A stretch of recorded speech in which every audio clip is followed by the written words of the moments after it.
नमस्कार, India news Uttar Pradesh Uttarakhand पर आपका स्वागत है। मैं हूं आपके साथ हेमंत कुमार और चलिए शुरू करते हैं उत्तर प्रदेश विशेष। कोरोना वायरस के प्रकोप को देखते हुए केंद्र सरकार ने 17 मई तक लॉकडाउन को बढ़ा दिया है। हालांकि स्वास्थ्य मंत्रालय ने स्थिति को सही ढंग से हैंडल करने के लिए देश के तमाम जिलों को रेड, ऑरेंज और ग्रीन जोन में बांट दिया है। स्वास्थ्य मंत्रालय ने कोरोना वायरस के मामलों को देखते हुए जिलों की नई लिस्ट तैयार की है। इसमें बताया गया है कि कौन सा जिला किस जोन में आता है और किस तरह से सख्ती बरती जाएगी। नए नियमों के मुताबिक अब अगर किसी जिले में 21 दिनों से कोरोना वायरस का कोई नया केस नहीं आता है तो वह ग्रीन जोन में आएगा, जबकि जहां पर 14 दिन से कोई मामला नहीं आने वाले जिलों को ऑरेंज जोन और कोरोना संक्रमित के लगातार आ रहे मामले वाले जिलों को रेड जोन में डाला गया है। केंद्र सरकार की लिस्ट के मुताबिक यूपी के 10 जिलों को रेड जोन में डाला गया, जबकि 36 जिले ऑरेंज और 20 को ग्रीन जोन में रखा गया है। तो लॉकडाउन के दौरान ग्रीन जोन में सिर्फ ढील दी जाएगी, बाकी के जोन में किसी तरह की ढील नहीं होगी। यानी कि ग्रीन जोन में कौन कौन से जिले हैं वो भी हम देखते हैं। 131 जिले जो हैं वो रेड जोन घोषित किए गए हैं। 284 जिले देश भर में ऑरेंज जोन में घोषित किए गए हैं। नए तरीके से अब इन्हें परिभाषित किया गया है। 319 जिले ग्रीन जोन में शामिल हैं। तो गाजियाबाद ऑरेंज जोन में आ चुका है और इस पर गाजियाबाद के डीएम अजय शंकर पांडे ने कहा कि हम लगातार प्रयास कर रहे हैं कि स्थिति में सुधार हो सके। हालांकि गाजियाबाद के ऑरेंज जोन में आने के बावजूद उनका यह भी कहना है कि स्थितियों में लगातार बदलाव होते रहते हैं। क्या कुछ उन्होंने कहा वो देखिए। आज के दिन में यह है कि राहत की बात है कि हम लोग ऑरेंज में हैं, लेकिन इसको पेस्ट बना के रखना है या और जो भी बेस्ट होता है वो किया जाए। यही है। कोई रिपोर्ट तो नहीं है? कोई रिपोर्ट तो नहीं है? आएगी रिपोर्ट तो आएगी। रिपोर्ट शाम तक आएगी। तो वहीं लॉकडाउन की वजह से देश के अलग अलग राज्यों में फंसे लोगों के लिए बड़ी खबर है। आपको बता दें कि केंद्र सरकार ने उनके लिए स्पेशल ट्रेन चलाने की अनुमति दे दी है। साथ ही राज्यों के बॉर्डर पर ट्रकों की बेरोक टोक एंट्री के लिए भी निर्देशित किया गया। रिपोर्ट देखिए। लॉकडाउन के चलते अलग अलग राज्यों में फंसे प्रवासियों के लिए खुशखबरी है। 40 दिनों के लॉकडाउन के चलते अपने घरों से दूर दूसरे राज्यों में फंसे लोगों के लिए स्पेशल ट्रेन चलाई जाएंगी। केंद्र सरकार ने इसके लिए बाकायदे इजाजत भी दे दी है। शुक्रवार को प्रधानमंत्री आवास पर हुई बैठक में इस बारे में फैसला हुआ। रेल मंत्रालय ने अपने सभी जोन्स के लिए निर्देश जारी किए हैं। उनसे कहा गया है कि वे राज्यों से उनकी डिमांड का पता करें। अगर सब कुछ ठीक रहता है तो आज कल में कई और स्पेशल ट्रेन शुरू की जा सकती हैं। उत्तर प्रदेश की योगी सरकार ने महाराष्ट्र से अपने वर्कर्स बुलाने के लिए इजाजत दे दी है। गृह मंत्रालय ने आदेश जारी कर उन लोगों की आवाजाही की अनुमति रेल द्वारा भी दी है जो लॉकडाउन की वजह से फंसे हुए हैं, जैसे स्टूडेंट्स, माइग्रेंट लेबर, टूरिस्ट और पिलग्रिम्स। इसके लिए संबंधित राज्य सरकारें एवं रेलवे बोर्ड उचित व्यवस्था करेंगे और सभी हेल्थ प्रोटोकॉल्स का अनुपालन सुनिश्चित करेंगे। केंद्र सरकार ने इसके अलावा माल ढुलाई के मामले में भी बड़ा फैसला लिया है। केंद्र सरकार के निर्देश के मुताबिक अब राज्यों की सीमाओं पर ट्रकों और दूसरे मालवाहक गाड़ियों को रोका नहीं जाएगा। दरअसल कोरोना वायरस के चलते राज्यों ने अपनी सीमाएं सील कर दी हैं। ऐसे में मालवाहक गाड़ियों को एक राज्य से दूसरे राज्यों में जाने पर काफी परेशानी हो रही है। लिहाजा इनकी परेशानियों को दूर करने के लिए केंद्र सरकार ने ये निर्देश जारी किया है। आर्थिक गतिविधियों को और आवश्यक वस्तुओं की समयबद्ध आपूर्ति के लिए ये जरूरी है कि गुड्स ट्रैफिक को इंटरस्टेट बॉर्डर्स पर रोका नहीं जाए। दिशा निर्देशों के बावजूद देश के कुछ हिस्सों में ट्रक्स और गुड कैरियर्स की मूवमेंट में समस्या आ रही है। गृह मंत्रालय ने फिर से स्पष्ट किया है कि ट्रक्स और गुड्स कैरियर्स की मूवमेंट के लिए चाहे वह भरे हुए ट्रक्स हों या खाली हों, अलग से पास की आवश्यकता नहीं है। राज्य सरकारों को अनुरोध किया गया है कि वे सुनिश्चित करें कि जिला प्रशासन एवं फील्ड एजेंसीज इन निर्देशों का पालन करें। 40 दिनों के लॉकडाउन के बाद थोड़ी ढील मिलने की उम्मीद है। इसी कड़ी में गुड्स कैरियर और स्पेशल ट्रेनों का संचालन आने वाली आहटों की सुगबुगाहट है। आगामी दिनों में सरकार की प्राथमिकता जहां तहां फंसे लोगों को मेडिकल प्रोटोकॉल के तहत उनके घरों तक पहुंचाने की है। यूपी सरकार ने तो पहले ही इसकी तैयारी कर ली है। यूपी सरकार ने राज्यों को लौटने वाले लोगों के लिए बड़े पैमाने पर क्वारंटाइन सेंटर का इंतजाम कर लिया है। Bureau report, India news, Uttar Pradesh, Uttarakhand. वहीं मुख्यमंत्री योगी आदित्यनाथ ने प्रदेश के मजदूर दिवस पर श्रमिकों और कामगारों को सौगात दी है। मुख्यमंत्री योगी ने एक साथ 30 लाख श्रमिकों को 1,000 रुपए प्रति व्यक्ति के हिसाब से 300 करोड़ रुपए के भरण पोषण भत्ते का उपहार दिया है। मुख्यमंत्री योगी आदित्यनाथ का यह कहना है कि मई दिवस श्रमेव जयते का उद्घोष करता हुआ विकास की प्रक्रिया में श्रम के महत्व को रेखांकित करता है। मई दिवस हमारे कामगारों और श्रमिक वर्ग की कड़ी मेहनत और उपलब्धि के सम्मान का आयोजन है। मुख्यमंत्री ने कहा कि कोविड-19 के कारण बाधित हुई आर्थिक गतिविधियों से प्रभावित श्रमिकों के कल्याण के लिए राज्य सरकार की ओर से कई कदम उठाए गए हैं।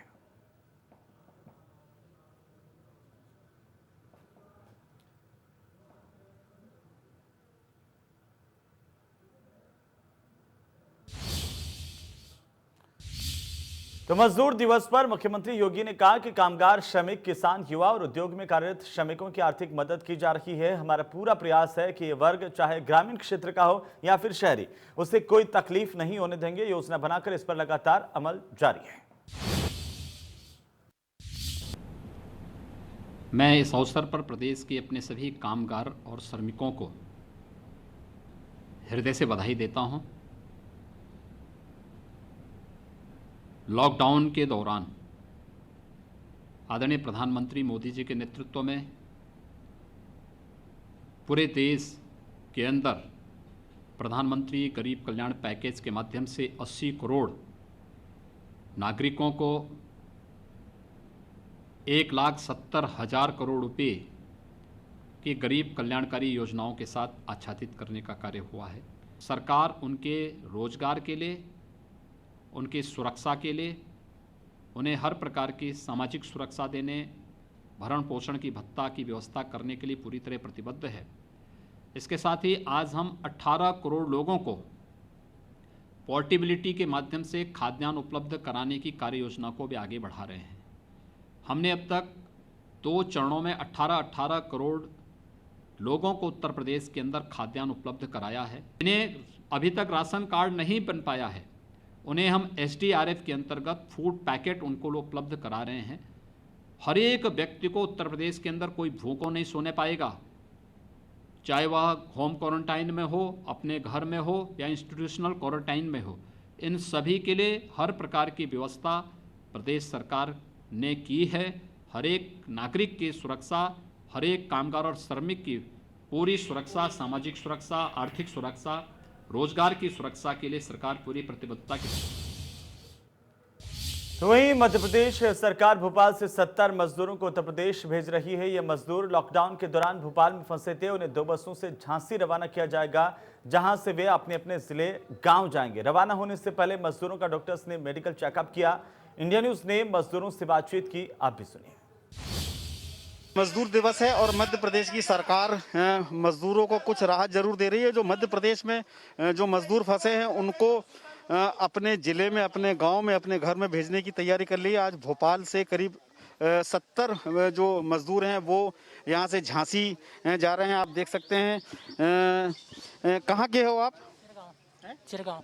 चिरगांव कहाँ पड़ता है ये? यूपी में। कितने दिन से फंसे थे आप? 1.5 महीने से। क्या काम करते हैं? स्टोर पे काम करते हैं, न्यू मार्केट स्टोर पे काम। स्टोर में काम करते हैं। हाँ। तो अब घर जाओगे? हाँ। तो आप देख सकते हो कि ये घर जाने का इनका जो सिलसिला है वो शुरू है। और भी लोग यहाँ बैठे हैं, हम इन्हीं से जानेंगे।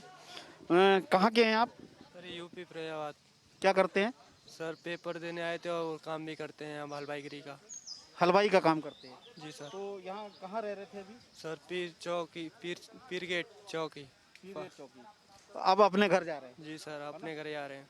तो आपने देखा कि ये हलवाई का काम करते थे और एक और भी हैं। आप क्या काम करते हैं? जी सर, इलेक्ट्रिक का।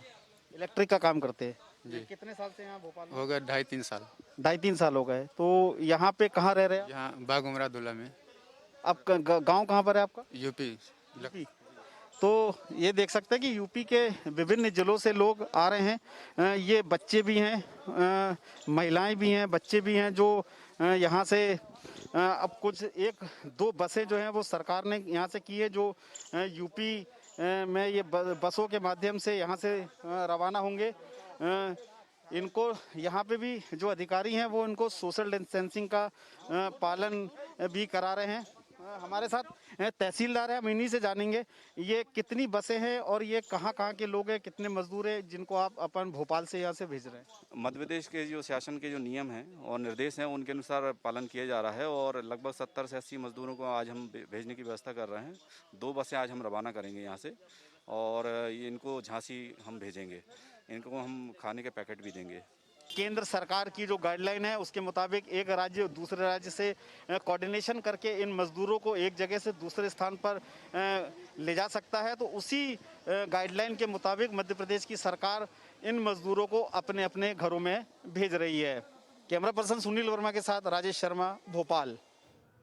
तो चलिए ब्रेक के बाद एक बार फिर से आपका स्वागत है। यूपी सरकार दूसरे राज्यों में फंसे हुए मजदूरों में को घर में वापस लाने की तैयारी कर रही है। वहीं यूपी में जो दूसरे राज्यों के मजदूर फंसे हुए हैं उनके लिए भी सरकार खाने पीने की व्यवस्था कर रही है। माइग्रेंट वर्कर्स को लेके लगातार मुख्यमंत्री योगी आदित्यनाथ टीम 11 के साथ बैठक कर रहे हैं और सीनियर अधिकारियों को लगातार उनको मार्गदर्शन दे रहे हैं कि कैसे इन लोगों को क्वारंटीन सेंटर पहुंचाया जाए और इनके साथ कैसे जो है व्यवहार करना है, क्या कुछ गाइडलाइंस होनी चाहिए, क्या इनको खाने पीने की चीज़ देनी चाहिए। इन सब चीज़ों के ऊपर जो है नज़र बनाए हुए उत्तर प्रदेश सरकार। इस पर ज़्यादा बातचीत करने के लिए हमारे साथ इस वक्त राहत आयुक्त संजय गोयल जी हैं। संजय जी, आपसे जानना चाहेंगे कि उत्तर प्रदेश सरकार माइग्रेंट वर्कर्स को लेके, चाहे वो छात्र छात्राएं हो या फिर वर्कर्स हो, सबको लेके बहुत ज़्यादा सजग है। क्या कुछ तैयारियां हैं, इसके बारे में जानकारी दें। देखिए, जो लोग जो अन्य प्रदेशों से आ रहे हैं उसके लिए एक हमारा मेडिकल प्रोटोकॉल ऑलरेडी डिफाइन किया गया है कि उनको आने के बाद 14 दिन के लिए उनको एक इंस्टीट्यूशनल क्वारंटाइन या शेल्टर होम में रखा जाएगा। और इसलिए हमने विस्तृत निर्देश माननीय मुख्यमंत्री जी के निर्देशन में और उनके मार्गदर्शन में हमने जारी किए हैं और उसमें बहुत विस्तृत व्यवस्था दी गई है कि इन शेल्टर होम्स को कैसे चिन्हीकरण किया जाएगा, उसमें पर्याप्त कमरे हों या हॉल हो, उसमें बिजली, पानी, भोजन आदि की पर्याप्त व्यवस्था हो, साफ़ सफाई की बहुत पर्याप्त व्यवस्था हो। और इसी के साथ साथ हमने प्रत्येक शेल्टर होम के लिए एक इंचार्ज की और उसको एक सुपरवाइज़र की व्यवस्था की है जो उसके लिए जिम्मेदार होंगे सारी व्यवस्थाओं को करने के लिए। और इसके अलावा जो हमें प्रोटोकॉल्स फॉलो करने हैं वो प्रोटोकॉल हम फॉलो करेंगे। सर, कितने माइग्रेंट वर्कर्स अब तक अन्य राज्यों से उत्तर प्रदेश आ चुके हैं और यहाँ भी कई माइग्रेंट वर्कर्स हैं जिनको कि अन्य राज्यों में अपने अपने राज्यों में जाना है, तो क्या व्यवस्था है और कितने लोग अब तक आए, इसकी जानकारी दें। देखिए, 3 प्रकार के लोग जनरली शेल्टर कैंप्स में हैं। एक तो वो जो उसी जनपद के हैं जिनको रखा गया है और समय पूरा होने के बाद उनको अपने घरों के लिए छोड़ा जाएगा। एक वो जो अन्य राज्यों के लोग हैं जो उन शेल्टर होम में रह रहे हैं, वो समय पूरा होने के पश्चात संभवतः वह भी अपने घर वापस राज्य में वापस जाना चाहेंगे। और तीसरा ये जो अन्य प्रदेशों से अब हमारे यहाँ लोग आ रहे हैं, माइग्रेंट लेबर जिनकी आप बात कर रहे हैं, इन तीनों को मिला के आज की डेट में आंकड़ा तकरीबन 39,000 के आसपास का है, जिसमें 7,000 के आसपास वो लोग हैं जो यहाँ से बाहर हो सकता है संभवतः वो जाएंगे क्योंकि अन्य प्रदेशों का उनका मूल निवास है। और करीब 11 से 12,000 वो लोग हैं जो अभी माइग्रेंट लेबर आए हैं। शेष जो लोग हैं वो उसी जनपद के ही हैं, उनको क्वारंटीन किया गया है एहतियातन और समय अवधि पूरी होने के पश्चात उनको छोड़ा जाएगा। खाने पीने की व्यवस्था और मेडिकल ऑब्जर्वेशन की व्यवस्था पूरी है सर?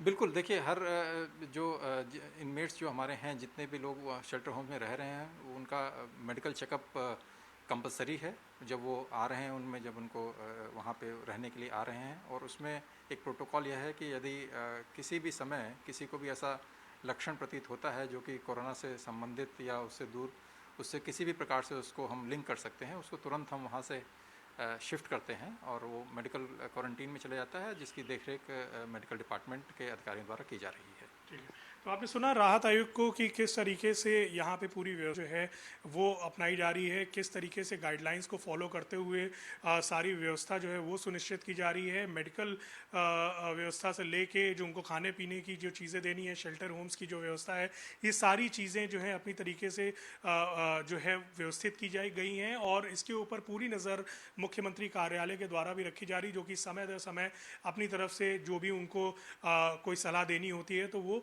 अपने हिसाब से सजेस्ट करते हैं। लखनऊ से अपने सहयोगी हरिओम के साथ वर्णित गुप्ता, इंडिया न्यूज़।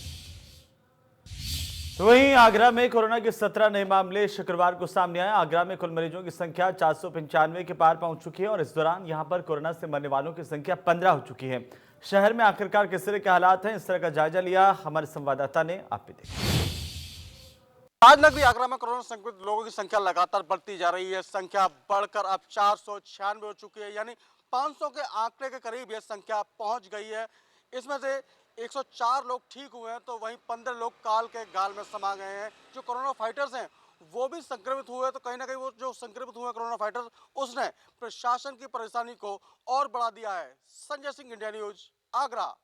ताजनगरी आगरा में लगातार कोरोना संक्रमित मरीजों की संख्या बढ़ती जा रही है। संख्या बढ़कर अब 496 हो गई है। 500 के आंकड़े के करीब यह संख्या पहुंच गई है। ठीक होने वाली की संख्या 104 है, तो वहीं 15 लोग इस संक्रमण से काल के गाल में समा गए हैं। लगातार जिस प्रकार से कोरोना संक्रमित लोग बढ़ रहे हैं, सब्जी वाले हों या फिर बैंक कर्मी, पुलिसकर्मी या फिर मेडिकल स्टाफ, उनमें भी कोरोना संक्रमण आ गया है, जिससे कहीं ना कहीं प्रशासन के माथे की लकीर और गहरी हो गई है। Sanjay Singh, India news, Agra.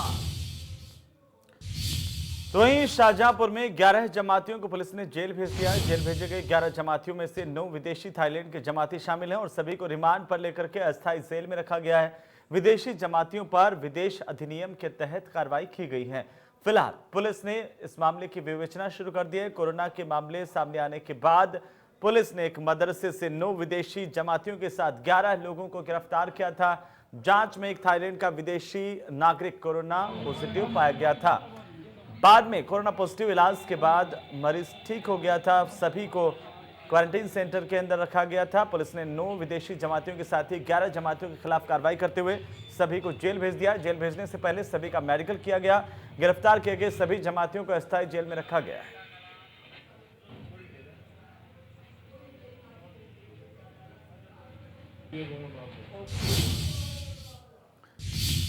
वहीं यूपी के पीलीभीत में नगरपालिका सभासद ने ईओ के सामने ही नाले में छलांग लगा दी। दरअसल सभासद नाले की सफाई में बरती जा रही लापरवाही से नाराज थे और इस घटना के बाद वहां पर मौजूद लोगों में खलबली मच गई।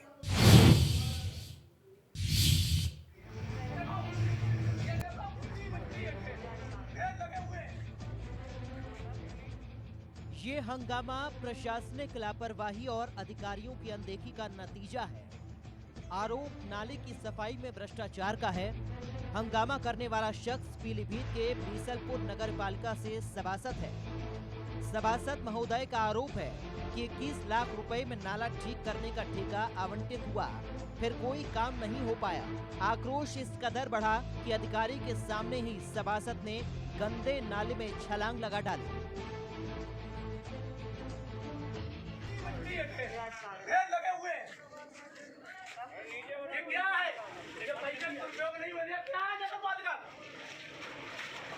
इंस्पेक्टर कह गया मेरी जिम्मेदारी नहीं है, इसलिए मेरा दिमाग खराब हुआ है। आपने क्यों बात नहीं करी हमसे? नहीं बात क्यों नहीं की? आपने हमसे गलत बात की। गलत हम अभी कह रहे हैं 22 लाख का ठेका है, सब गोलमाल हो रहे हैं, अभी कह रहे हैं।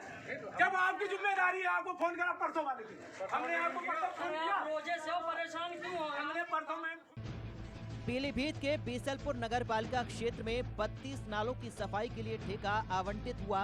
वार्ड नंबर 22 के सभासद रफीक अहमद ने नगरपालिका की अधिशासी अधिकारी वंदना शर्मा और सफाई इंस्पेक्टर वीर सिंह से परेशानी बताई। सभासद का आरोप है कि बार बार कहने के बावजूद जब नाले की ठीक से सफाई नहीं हुई तो उनका आक्रोश बाहर आ गया और वो नाले में कूद गए ताकि गंदगी दिखा सके। रफी अहमद, वार्ड नंबर 22, सभासद, नगरपालिका परिषद बीसलपुर। ये नगर में ठेके हुए थे नालों के 21 लाख रुपए में 3 ठेकेदारों के नाम। इसको लेकर मैंने कई बार कई बार अवगत कराया, इसका क्या अवगत कराया। इंस्पेक्टर साहब को कई बार बुलाया, इंस्पेक्टर साहब ने ना देखते हुए नाले की सफाई से खाना पूरी की जा रही थी। इसी के संबंध में ईओ वंदना उनको मैंने अवगत कराया। वो वहाँ पर पहुँची और पहुँचने के बाद में नाला की सिल्ट उठाकर नाले में घुसकर दिखाया गया। उसके उपरांत ये विवाद पैदा हुआ। नाले की सफाई पूरी ना होने के कारण आक्रोश पैदा हुआ जनता में। ना ही नाले की सफाई हो रही है और खाना पूरी की जा रही है। सभासद के हंगामे के बाद अधिशासी अधिकारी और सफाई निरीक्षक ने ठेकेदार को बुलाकर नाले की दोबारा सफाई कराने को कहा। आश्वासन मिलने के बाद सभासद नाले से बाहर आए और खरी खोटी सुनाना बंद किया। वैसे अधिकांश नगर पालिकाओं की गंदगी एक बड़ी समस्या है। पीलीभीत के मामले में बस अंतर ये है कि यहाँ अधिकारियों तक बात पहुँचाने के लिए एक सभासद को इस कदर हंगामा करना पड़ा। Bureau report, India news, Uttar Pradesh, Uttarakhand.